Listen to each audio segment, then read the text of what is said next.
Hi, I'm Rasmus, Hi, I'm Eric.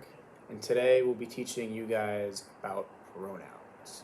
So, a pronoun is a word that can function by itself as a noun phrase and that refers either to the participants in the discussion, for example, like I or you, or to someone or something mentioned elsewhere in a discussion, for example, like she, it, or this.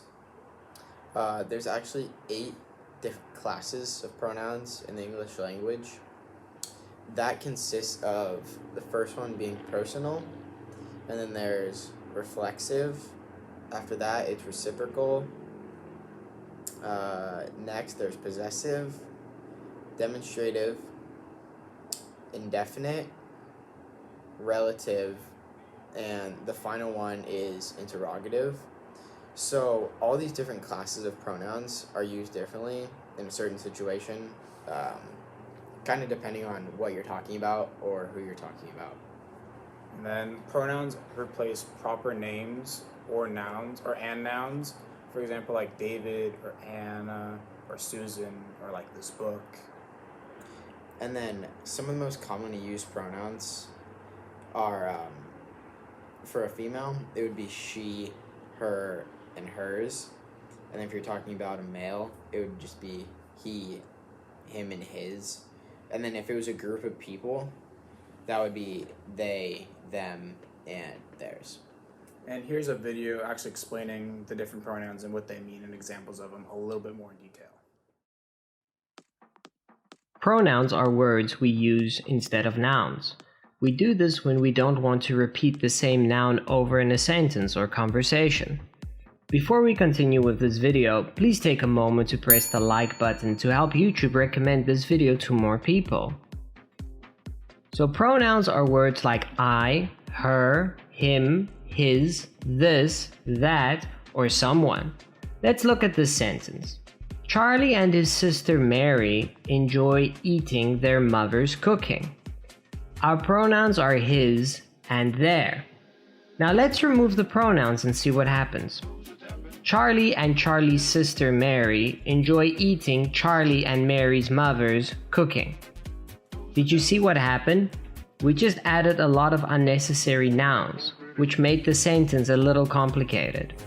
In this lesson, we are going to focus on the 7 types of pronouns. They are personal pronouns, demonstrative pronouns, interrogative pronouns, relative pronouns, indefinite pronouns, reciprocal pronouns, and finally, reflexive and intensive pronouns. That's a mouthful, right? Don't worry, after the video it should all start to make sense. Let's look at personal pronouns first. Personal pronouns are used for a specific person or object.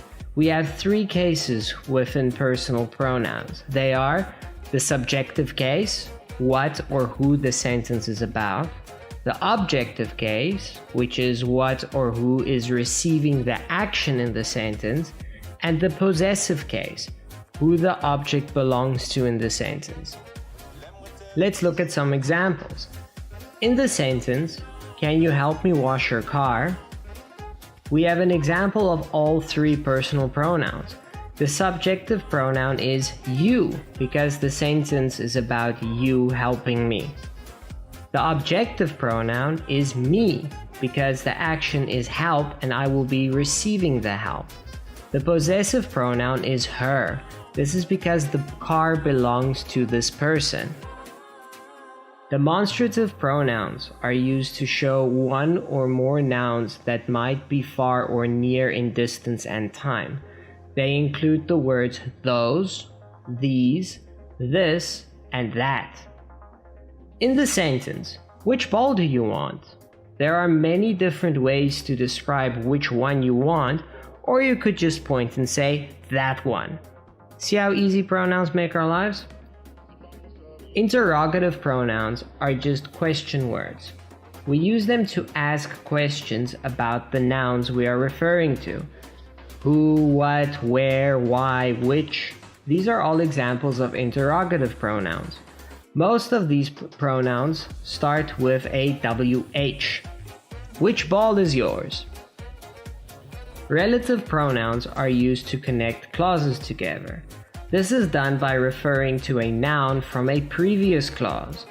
We can use words like who, which, whom, whose, and that to do this.